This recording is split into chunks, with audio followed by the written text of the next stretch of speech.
Hey guys, it's Thursday here on Got Pride, and I'm Kayla, and this week's topic is the recent legalization of same-sex marriages in New York, and it has been legal there for about a month now, and I haven't heard anything really negative about it, which is fantastic. And I want to take like a little bit different approach than everybody else in the collab. I'm a huge nerd and I'm in college, so I actually did some research and read some articles and stuff because college has really changed me and the way I look at things. So I read some articles the other day. I just wanted to give you guys a little background instead of just opinion like everyone else, like, yay, gay marriage. So I did some reading, and the first day that same-sex marriage was legalized, 659 couples actually got married. And that was the most that had ever been married in New York in one day, ever. And that to me is incredible, that that many people actually wanted to get married like the day that it was legalized. That's insane to me. And I was reading the story of this one couple. I was interviewed by a magazine, and they had been together for 60 years, these two guys. One was in their late 80s and one was in their early 90s. And they were talking about how they met, and it was just this like amazing story, and they were just so happy. They said like they watched on TV when the bill actually passed, and they said it was the second best day of their life. Like the first best day of their life was when they met each other, and this was like the second best day of their life. And they said they weren't going to get married like the day that it was legalized. They said they wanted to like plan an actual intimate ceremony and everything. But I just can't imagine what it's like to be with someone for 60 years and not be able to actually make it legal, like actually be able to marry them. I just can't even fathom what that would be like. I tried, like I was just sitting last night thinking about it. I'm like, I can't even believe they were together for 60 years, like 60 years faithful to each other, but they couldn't make it legal.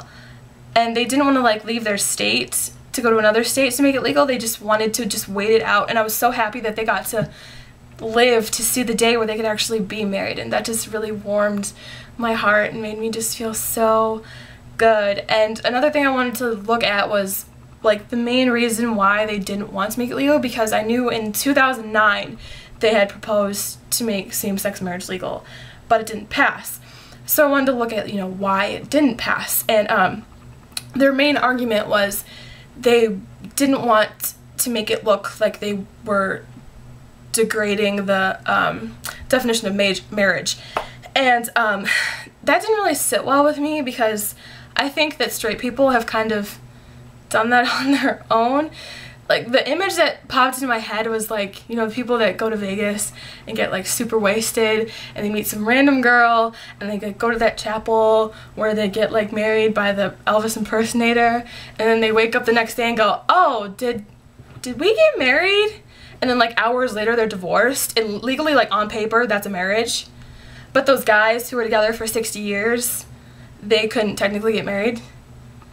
Like, to me, that just sickens me. That's how our legal system, like that just does not sit well with me. That just makes my stomach churn. And like that's the legal reason why they couldn't get married, because they'd be breaking down the image of marriage. I think that that's already been broken down over the years by straight people, and they say, oh, they're gonna, you know, increase the divorce rate. I highly doubt that the people that have been together for 60 years, after they get married, they're gonna get divorced. I highly doubt that's gonna be the case. But the one thing that really stuck out to me when I was reading this article, there was a senator. He was a Republican senator from Buffalo. His name's Mark Crisanti, and in 2009 when he ran for senator, his main purpose was, he said, I'm not going to allow gay marriage in New York. Like he said, I'm just not going to allow it. So in 2009 when they voted on it, he said no. But when it came around in 2011, he actually was for it. And I read his quote, and it just really stuck out to me, and I'm going to read it. And it says, I apologize for those who feel offended. I cannot deny a person, a human being, a taxpayer, a worker, the people of my district and across the state of New York, and those people who make this the great state that it is the same rights that I have with my wife. And what he's basically saying, that's my iPad, what he's basically saying is that you know, gay people have the same rights as him and his wife do. And that's so true. I mean, they're human beings too. I mean, they have the same rights as him and his wife do. If you're in love and you've been with that person, you're faithful to that person, you should be allowed to get married and to have the same rights as anyone else. And I'm just glad that, you know, New York took that step. They're a big state, and I'm just overwhelmed with happiness and hope that maybe Michigan can take that step too one day. And yeah, so I hope that wasn't incredibly boring and too much fact and made you feel like you were in school again, but yeah, that's just how I feel, and I hope to see you guys next week. Bye!